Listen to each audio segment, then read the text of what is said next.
This is going to be chapter 2 of the Banner of the Broken Cross and the Storm of the Worlds. It's called Christian's Arrival, Through the Fire and the Flames.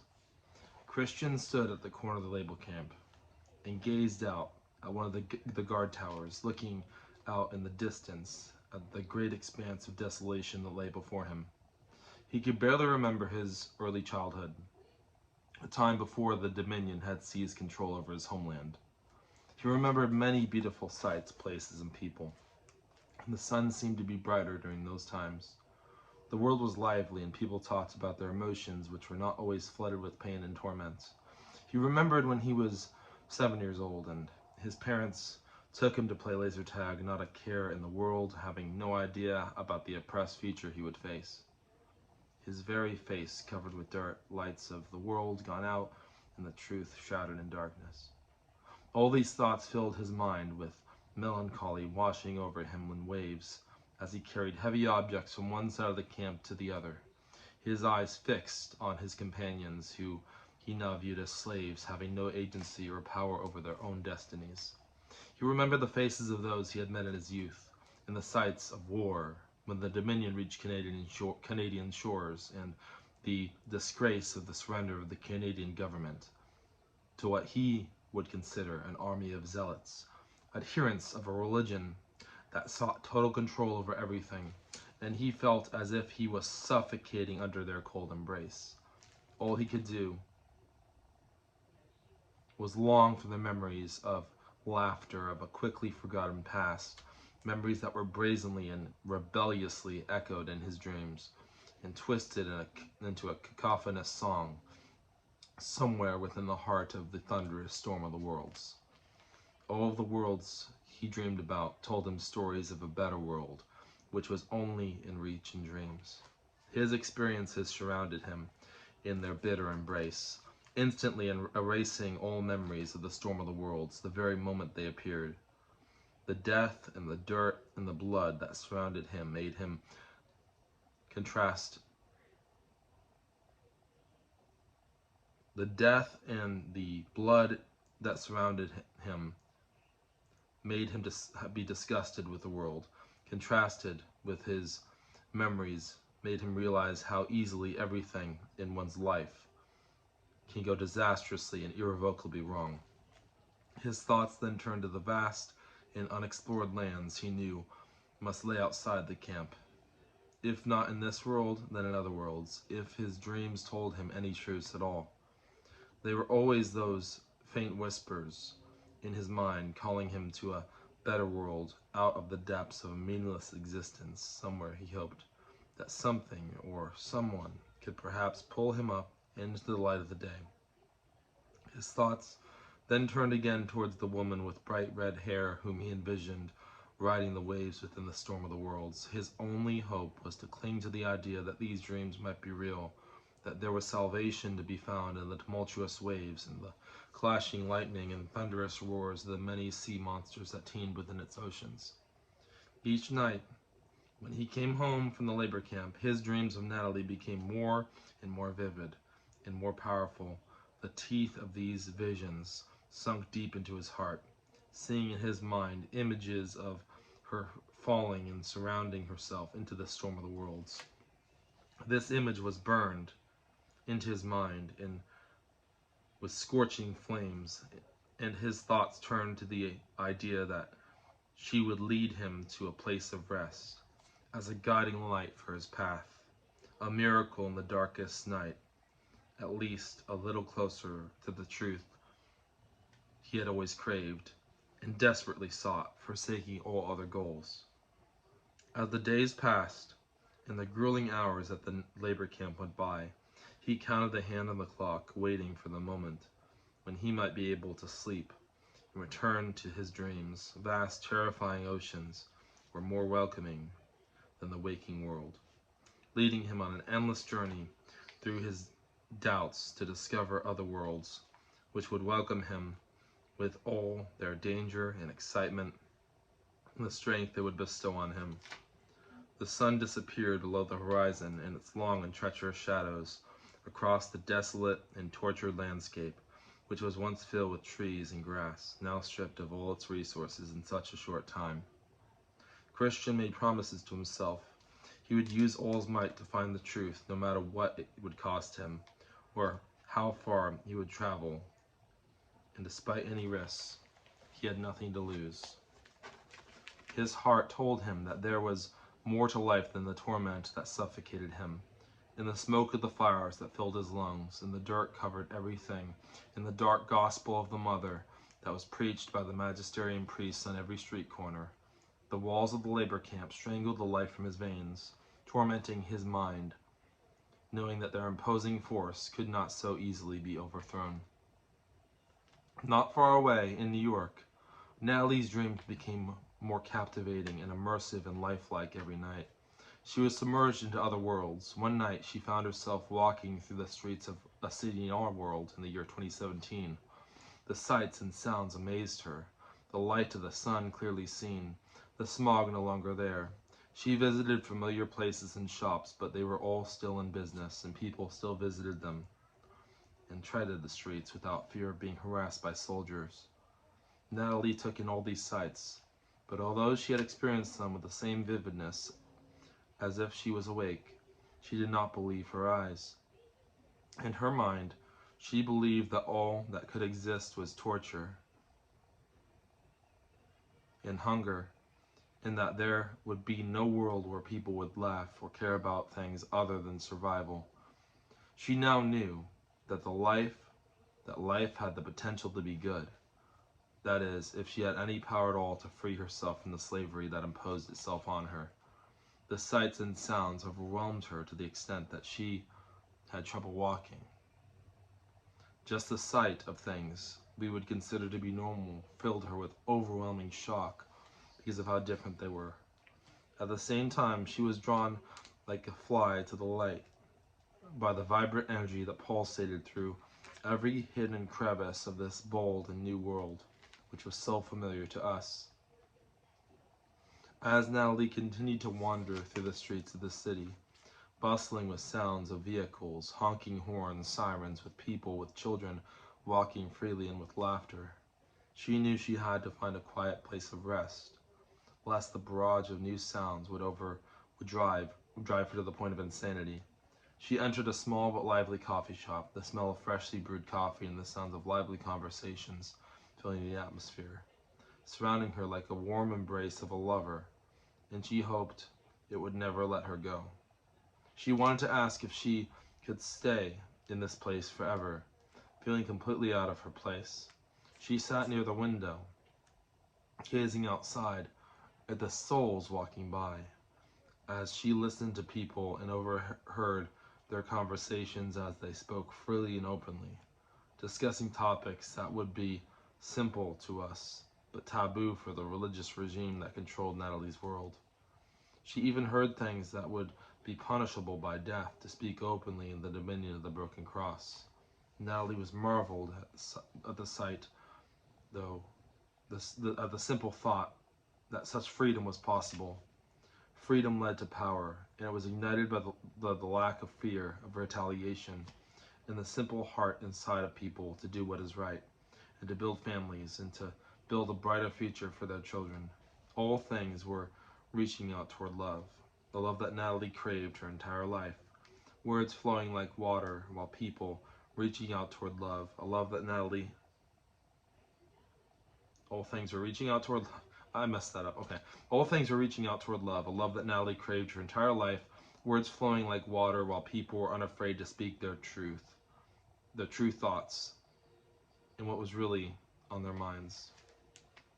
Suddenly, without warning, just as the dream had begun, it began to fade, with water flooding the coffee shop, as the entire coffee shop was submerged in the storm of the worlds, and Natalie briefly saw glimpses into other realities and worlds, until suddenly she returned to sleep, and quickly found herself in her own reality, the smog-filled light leaking in through her bedroom window, and she woke, wondering if there was any truth to this dream, forgetting that she was actually feeling and seeing, tasting and hearing things. It was not simply dreaming, but was really there. Nonetheless, she convinced herself it was a true dream and nothing more. The memory of the coffee shop and lively conversations she listened to lingered in her mind for a few moments, but then she convinced herself that this dream was nonsense, but in her heart, deep down, would feel her quiet determination to break free from the dominion's all-consuming grasp. During the council in the year 1010 AD, Bard Prophet stood up and shared his concerns to the crowd of gathered warlords, generals, and nobles from all 7 continents about his grave concerns he had about the dreadful king's relentless quest to seize control, and indeed to conquer all worlds with his twisted magic. As the Bard Prophet began to speak, the wayward prince rudely interjected, using humor as usual to emphasize the gravity and seriousness of the situation before them. All of your concerns are valid, but more importantly, I must tell you about the dreadful king's persuasive power of temptation and manipulation. Wayward Prince then began to describe tales from the scriptures, misdeeds that he ultimately attributed to the dreadful king of hell. First, there was that one time the demon convinced a young man to trade his entire birthright for a bowl of stew. Can you believe it? Who in their right mind would trade a birthright for stew? And that's not all, not even the worst of it. There was that time he tempted a group of people to build a great tower to foolishly try to reach heaven, but told him to make it all wrong. The plans had flaws by design that were put there on purpose by the dastardly demon, and what to expect, the tower came crumbling down like the walls of Jericho and killed everyone inside. And we shall not forget the time he managed to convince a man to betray his friends and family for a few measly pieces of silver. In fact, this last case happened multiple times. How unoriginal. As the council continued to listen to the wayward prince's interruption, Bard Prophet steered the conversation toward a more serious tone and recounted more of his past experiences and his knowledge he had learned through traveling across universes, and what he had learned through the magical arts in his years of study. And he also expressed his deep desire to set things right. He deeply lamented the missteps he had taken throughout his life, which had actually inadvertently led to the present situation and allowed the dreadful king to amass the power he now wielded. I must speak of the war in heaven, which led the dreadful king to become a very wrathful, seething seeking domination or destruction of all worlds.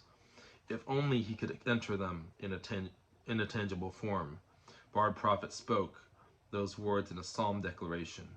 His treachery and his cunning caused him to even betray those who believed in him, nay, even worshipped him, offering them always false promises, power only to brazenly betray them and completely destroy them without mercy in the end. With Bard Prophet's promise of speaking about his insight into the beginnings of the dreadful king's fall from grace and his rise as Dark Lord, and other council members leaned in, eager to learn more about how their troubles all began, and how the origination of their present and past miseries, truly were. The war Bard Prophet spoke of had shaped the course of the worlds. They knew in their hearts that understanding the past of the great enemy was vital to the battles that would come. Bard Prophet then described the desperate plight of a certain wayward prince who lost his kingdom when all his close friends and followers, and even his own father, chose to betray him, worshipped the Dark Lord, shedding their orthodoxy, and became instead thralls of the demonic. At the mention of the wayward prince, the man interjected with a sly joke, which for at least a moment lightened the mood in the chamber. Bard Prophet then spoke of the crown of King David, the magical artifact which all in the room knew very well, and its power was so imminent and so immense that even when simply mentioned in the course of solemn conversation, its magic could be somehow felt throughout the room. The crown of King David is the only object or weapon with the power to defeat the Dark Lord. As the Bard Prophet spoke these words, the magic invoked by the object caused the lights in the room to go out momentarily, but when they came flickering back to life a moment later, all in the room were shocked, but Bard Prophet shouted at them, advising them not to fear, before continuing his presentation. As you all know, in an epic battle, the dreadful king of hell was almost permanently defeated. However, as you see, he took the crown from the little one who wielded it, and banished the crown to Barbelo, where it remains to this day. Barbelo is a dangerous realm, frequented by angels, torn by eternal warfare between the forces of the eighth king of hell and those who follow the angels of God. It is indeed a place where the very fabric of existence sinks into itself, a merging of universes in a way into one plane. Which is why in this place you will find an endless library with mile-high bookshelves as far as the eye can see. Not far from here is a vast desert and a rainforest, all somehow within a mile's walk. There the crown remains, and we, not even I, have any way to enter this realm, I assure you. I have tried so many years to find a way to enter it, but the key to finding an entrance is lost to time. Like the sands of the desert of Barbelo, it would be like finding a single specific grain with no knowledge of where to start. Impossible, which is why I have such trust in the Wayward Prince's plan. Nothing happens by accident. We are all of us here in this place for a reason. The tides of the worlds have brought us here at long last, and we must stand together against a force that would destroy all that we hold dear, a brutal force. Bard Prophet paused and then continued to detail the traditional understanding of the eighth king of hell's horrific actions. He is known for the brutal methods which he treats his victims, decapitating them without mercy. Bard Prophet said, his voice trembling.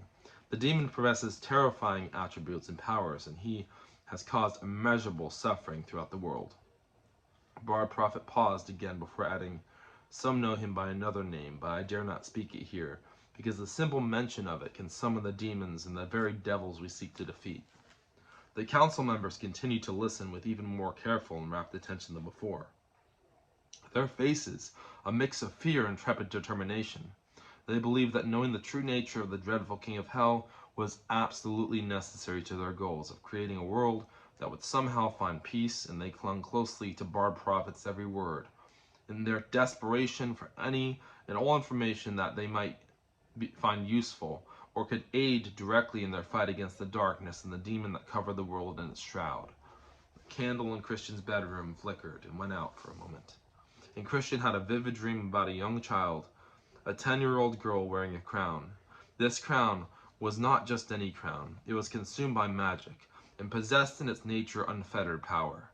One half of the crown on the girl's head was futuristic and pulsated with magic, blue and green and red flashing lights of power emanating from it, letting out a distinct and unmistakable sound like a roaring of a train, like a very loud fan, and like an engine of a spaceship that we would see in science fiction movies, and like the sound of 1,000 galloping horses all at the same time.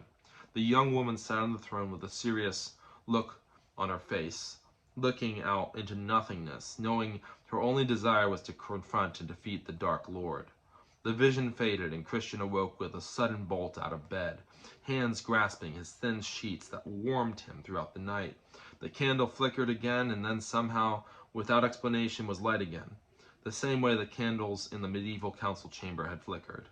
Christian fell back asleep and was assumed into dreams. These dreams without mercy carried him to the storm of the worlds, where water filled his lungs and he almost drowned.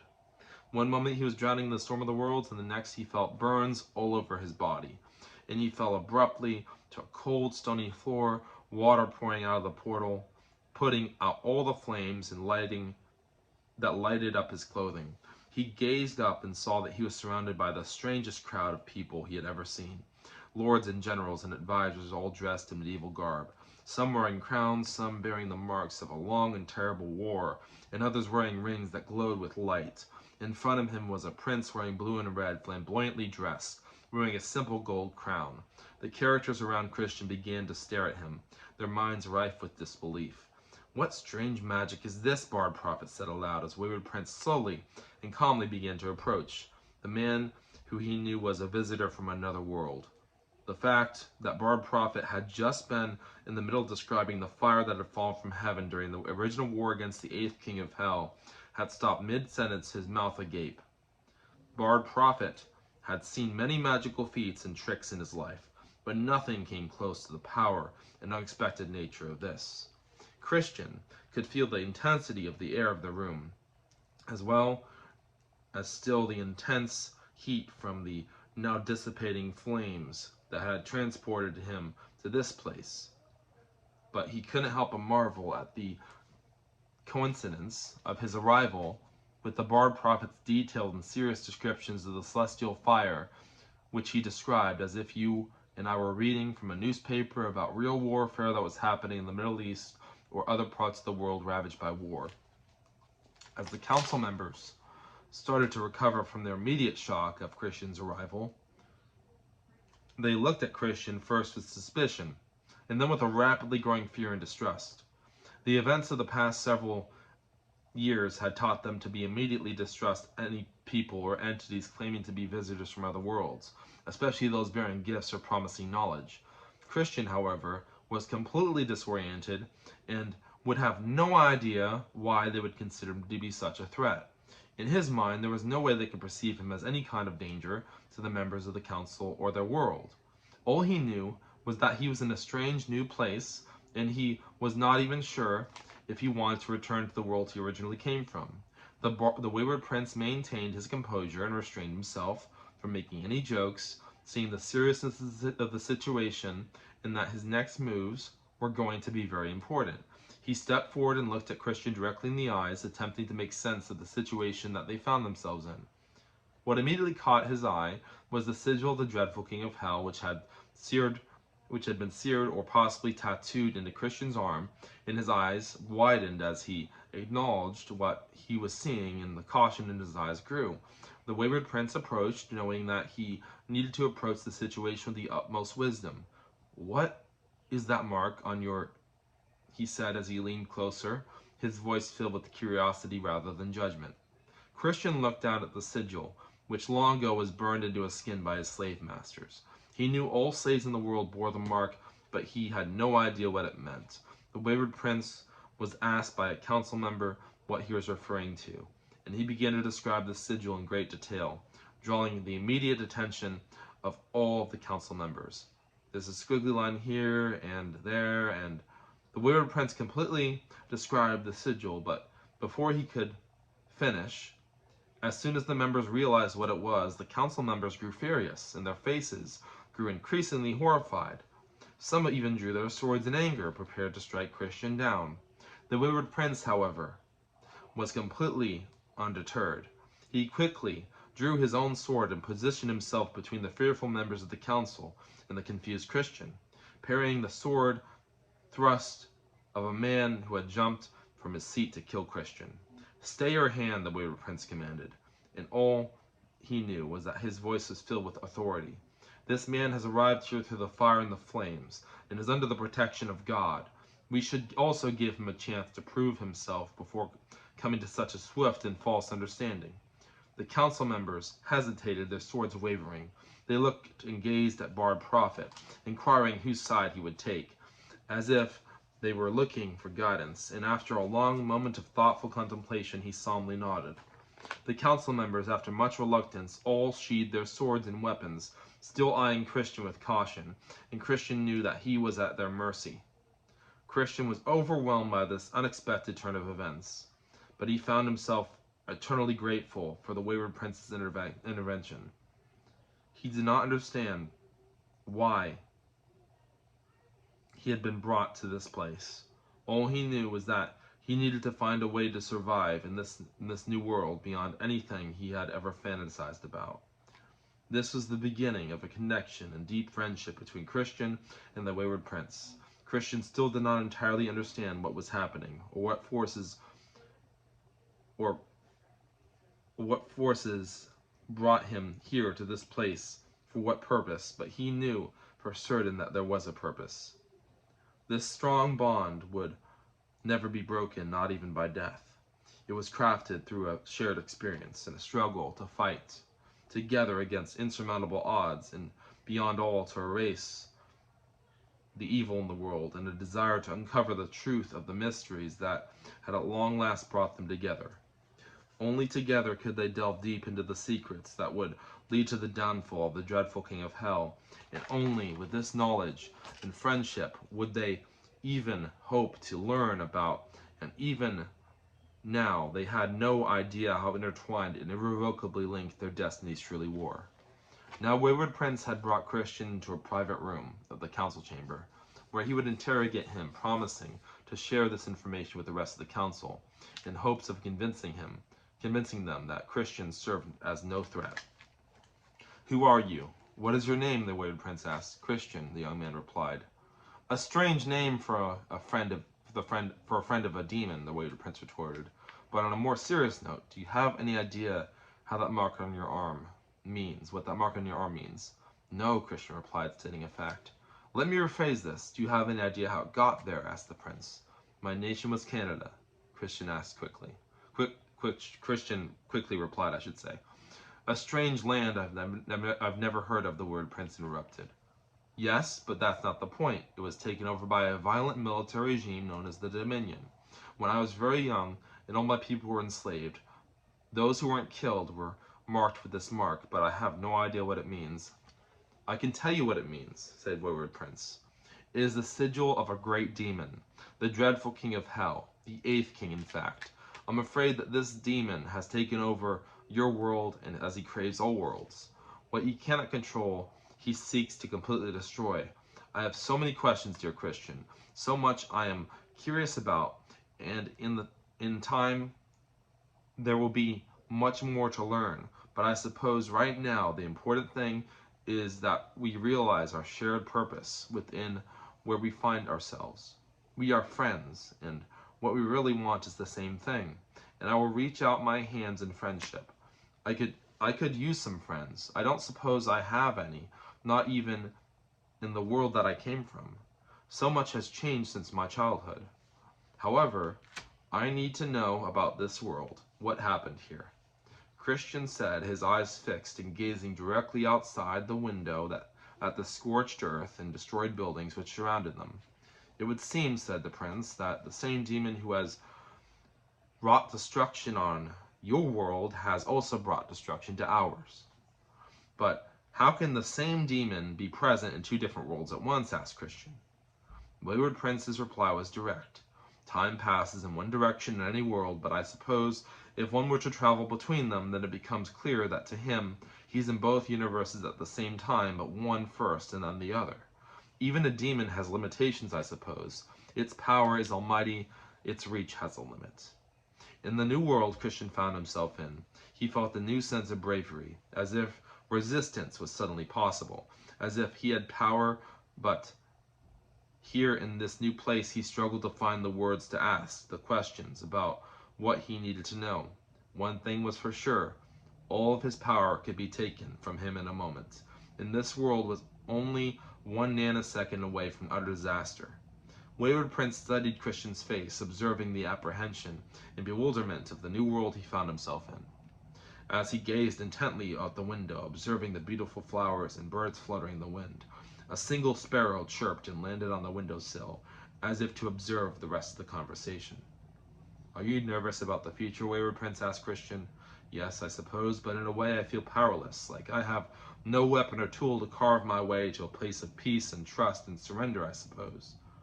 "Never have truer words ever been spoken by a former slave. Here, my friend, you can cast off such shackles and live like a free man. The power you have, you see, comes from the heart, in resistance and against the rising tides of the universe that threaten to submerge what we love." Christian contemplated the metaphor for a moment, knowing that the world he knew would soon disappear, engulfed in irreversible scorching flames, the source and the same flames that brought him to this new world, but yet there was a tinging hope that was never within him before, but would bother him for the rest of his life. And that's the end of chapter 2. Hopefully chapter 3 will be coming tomorrow, we'll see, but have a good night. Thanks for listening. This is All the Stars Are Dead at my channel. Thanks for listening.